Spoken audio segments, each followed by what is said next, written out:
The title of the video isn't clickbait. Today I was called out on Twitter by Nico, and I'd like to talk a little bit about that. But before we do, I want to bring you up to speed in case you're just now seeing this and you're confused on what happened.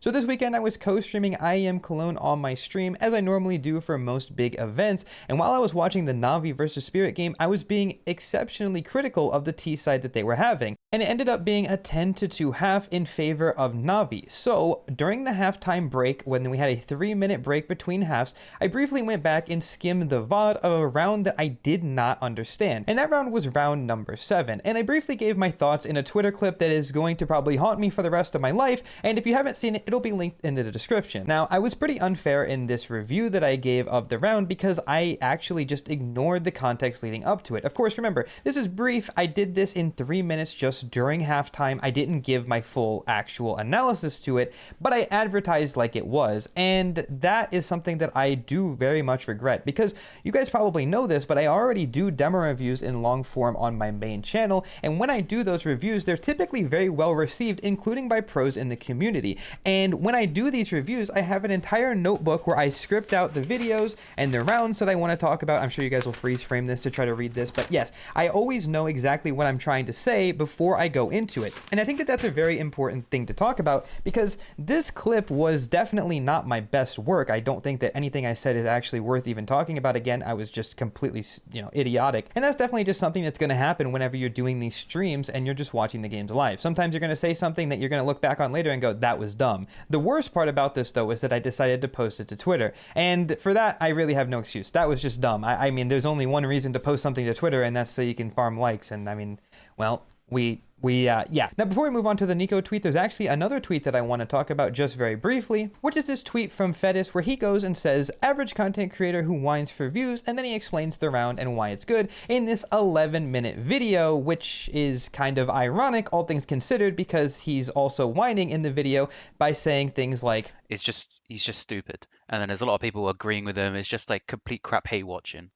Well, that's unfortunate, because you're right. It was a little bit of hate watching, and it was half-assed analysis, like you said in the video. And that's because it is a stream highlight, something that I said on stream. There was no time to go back and think about what I wanted to say just during halftime in the game, and I posted it to Twitter. And of course, you had the luxury of going through and looking at the CS2 lens like I would normally do before I made an actual demo review, but I did not do that in this instance. Now, of course, I responded with a little banter. I put the same yawning emoji that he put, because in the grand scheme of things, it's just CS and it's really not that deep. I like having a discussion with people about rounds, and if you can prove that my opinion was wrong, then I don't even mind that. I think that that's okay. That's how you learn as a player, and more importantly, it's how you learn as a content creator as well. The ability to take a little bit of backlash and kind of learn from it. And if you want to watch the full video by Fetis, I will leave it in the description, because I do think that he makes a lot of good points and you can definitely learn from it, and I hope there's no hard feelings in the long run. That's going to bring us to the heavy hitter of today's video. So of course, this post got quite a bit of traction. As you can see,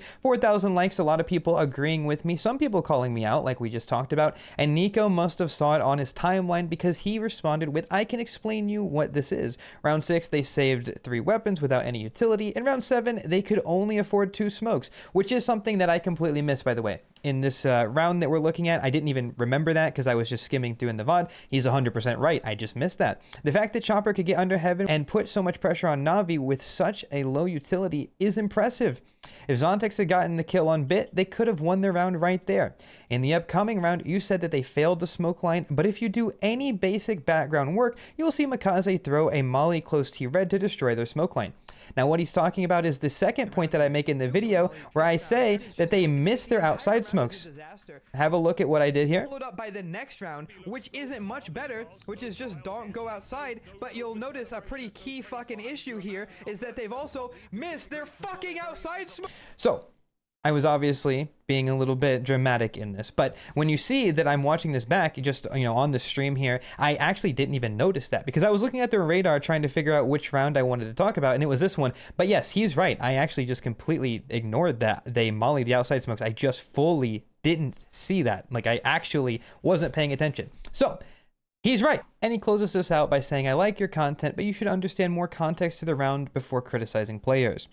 So, of course, I responded in the only way that makes sense in the situation, and I said, understood, I'll take this one on the chin. Because at the end of the day, yes, he's right. I put out a bad piece of content. This is not any good work at all, not even close to what I'm proud of putting out, and that's really all there is to it. There's no defending it. You just got to move on and do better in the future. And I guess that's really all there is to this situation. It's not really drama. It's just something that happened. You can imagine that I am getting quite a bit of heat from the general community, which again, I do kind of understand and definitely deserve everything except for the death threats. Those are kind of weird. But yeah, I mean, you get those as a content creator or honestly just being on the internet at this point. So it doesn't really surprise me. And as an added bonus at the end of the video, in case you don't believe that I know what I'm talking about, I'd like to share with you the videos I'm actually proud of, which are in the demo review playlist of my main channel. If you don't really care, I don't mind. But yes, all of the stuff that I do in here, it's all stuff that's very scripted out, very proud. I hope that this can actually be beneficial to the CS community. A lot of pros have been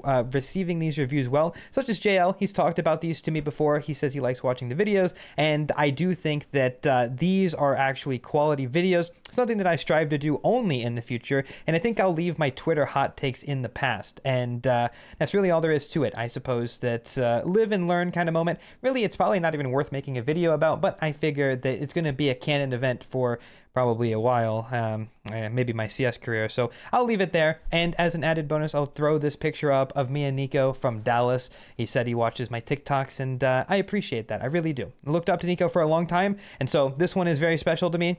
Got to take this one, got to learn from it, got to do better, because I don't want to disappoint the people that I look up to. And on that note, I'm going to leave it there. Appreciate you guys for watching, and maybe I'll see you guys on a co-stream sometime so you can see some more of these hot takes that won't make it to Twitter, because I think I've learned my lesson.